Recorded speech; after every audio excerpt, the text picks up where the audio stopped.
सभापति महोदय, आपने मुझे बोलने का मौका दिया। मैडम, आपका शुक्रिया। धन्यवाद। बजट की स्पीच में फाइनेंस मिनिस्टर ने 4 बरादरियों का जिक्र किया।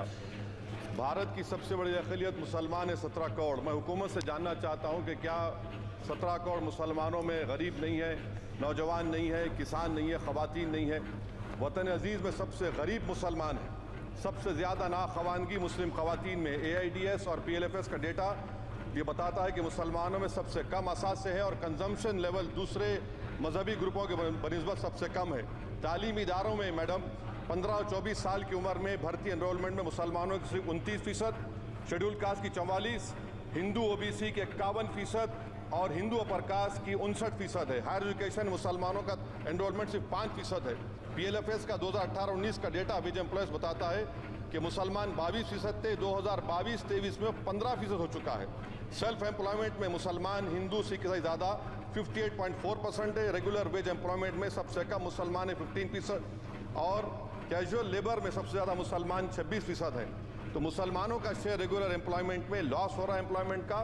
मुसलमान नौजवानों को ना रोज़गार मिलता है, ना तालीम के मौक़े, ना हुकूमत उनको कोई तरबियत सहूलत दी जाती है। मैं मोदी हुकूमत को एक मुसलमानों के अछूत बना दिया है, ना कोई सियासी नुमाइंदगी है, ना मुल्क की तरक्की में इनका कोई हिस्सा दिया जा रहा है।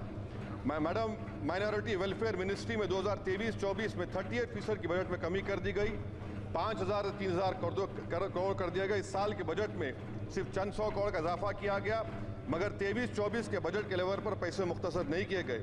ये मोदी हुकूमत की बदनीयती और झूठा कमिटमेंट है, झूठा कमिटमेंट अक़लियतों के ताल्लुक से। तालीम के उस अक़लियती स्कॉलरशिप मैडम, अक़लियतों के गरीब तलबा और तालिबात को जियाती रकम में कमी कर दी गई। 2019 में मोदी ने कहा था कि 1 करोड़ स्कॉलरशिप दिए जाएंगे, अब सिर्फ 58 लाख दिए जा रहे हैं। 47% अक़लियती एप्लीकेंट्स को हर साल स्कॉलरशिप से महरूम कर दिया जा रहा है। 10 साल से मैं कह रहा हूँ कि डिमांड ड्रिवन करो। डिमांड ड्रिवन के लिए सिर्फ 3,000 करोड़ की ज़रूरत है, मगर ये हुकूमत सच्चाई को और ईमानदारी से काम नहीं कर रही है। 2007 और 8 से माइनॉरिटी स्कॉलरशिप का नंबर इजाफा नहीं हुआ है। Pre matric scholarship madam, Kundu committee ने कहा कि मुसलमानों में drop out rate primary level पर होता है, तो हुकूमत ने 9th क्लास से प्री मैट्रिक स्कॉलरशिप पैसे दे रही है। NDMC की इक्विटी मैडम 800 करोड़ एक मजाक है। PMGAV के में 910 करोड़ दिए गए। सारी दुनिया जानती है कि जहां मुसलमान बसता है गाँव में, शहर में, वो अंडर डेवलप एरिया है, और आप मजाक करें ऊँट के मुँह में जीरा देकर। हज में 97 करोड़। हज कमेटी एक रुश्वत का मरकज बन चुका है। प्राइवेट टूर ऑपरेटर्स के एक लाइसेंस के लिए पैसे देना पड़ता है, बिल्डिंग सिलेक्शन के लिए पैसे देना पड़ता है, मीना मुजदलफा में कंपनी के सिलेक्शन के लिए पैसे देना पड़ता है। मैं हुकूमत से मुतालबा करता हूँ कि उसको ख़त्म किया जाए और CBI से इंक्वायरी करवाई जाए। मोदी हुकूमत को अक़लियतों, बिल्कुल मुसलमानों से नफरत को ख़त्म करना पड़ेगा। मुसलमानों को उनका दस्तूरी हक मिलना चाहिए। आप कैसे विकसित भारत बनाएंगे अगर 17 करोड़ मुसलमान नफरत करेंगे? मैडम, पूरी स्पीच में फाइनेंस मिनिस्टर के बच्चों का जिक्र नहीं है। आज हमारे देश में 66 लाख बच्चे रोज भूखे सोते हैं। 46 मिलियन बच्चे स्टंटेड हैं मेल न्यूट्रिशन की वजह से। 25 मिलियन बच्चे वेस्टेड हैं। मासूम बच्चों की ये बदकिस्मती और बदबख्ती है कि एक शख्स चाय बेचकर वजीर आजम बन गया। LTC, long term capital gain tax madam, was decreased from 20 to 12.5%. However, the indexation benefit has been removed and won't apply to any property purchased after 2001. This will be detrimental to the growth of real estate, limit household capital formation and impact employment generation in construction sector. This change in LTCG is a quasi-wealth tax on household, particularly the middle class. Internship programme madam, 5 साल में आप 1 करोड़ लोगों को intern कराएंगे, यानी एक company को 4,000 लोगों को ट्रेन करना पड़ेगा। मुझे बताइए, क्या ये बड़ी कंपनी का माने क्या है? It is unachievable. Will it be based on market cap, revenue, employ size? May be prime minister Modi is saying to Agniveer to do internship after 4 years of service in armed forces.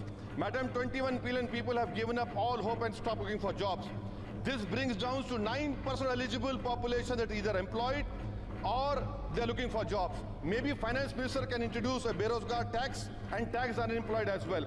No significant increase for social welfare, healthcare. It looks like Prime Minister Modi is saying देश की middle class की संपत्ति पर पहला हक हमारे alliance का है. In real terms, when adjusted to inflation, the allocation of health AB PMJ has declined. Modi is saying he said heal in India during G20. The reality is India is hurting. Madam, this government wants to increase FDI from China.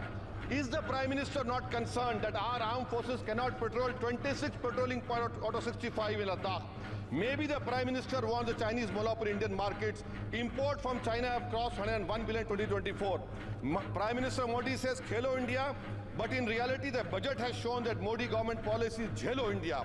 Gharib, middle class, farming, city dwellers, men and women, sab Modi ko jhel rahe hain. Madam, in the current financial year, in February 5th, 15,993 MSMEs have been closed. Total MSCs closed have 35,680. Andhra Pradesh bifurcation. This parliament passed a law.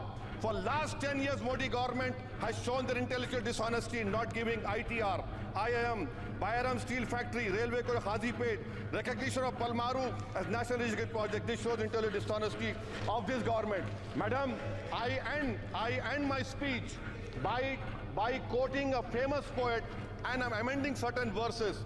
133 crore इंसानों जिंदगी से बेगानों सिर्फ हुक्मरानों ने हक तुम्हारा छीना है खाक ऐसे जीने पर ये भी कोई जीना है बेशऊर भी तुमको बेशऊर कहते हैं सोचता हो ये नादान कैसे हवा में रहते हैं 133 करोड़ इंसानों कब तक ये खामोशी चलते फिरते जिंदानों गरीब खवातीन नौजवानों किसानों से रोने की सदाएं आती हैं जब शबाब पर आकर खेत लहलाता है किसके नयन रोते हैं कौन मुस्कुराता है काश तुम भी समझो काश तुम भी जानो किस कदर भयानक है जुल्म का ये ढप देखो रख से आतिश व आहन देखते ही जाओगे होश में ना आओगे और अनएम्प्लॉयमेंट पर अभी बोला गया नौकरियां दे रहे हैं तो शायर ने इनके बारे में अच्छा कहा कि फूल शाखों पर खिलने लगे तुम कहो जाम जिंदों को मिलने लगे तुम कहो चाक सीनों के सिलने लगे तुम कहो इस खुली झूठ को जहन की लूट को मैं नहीं मानता मैं नहीं जानता शुक्रिया मैडम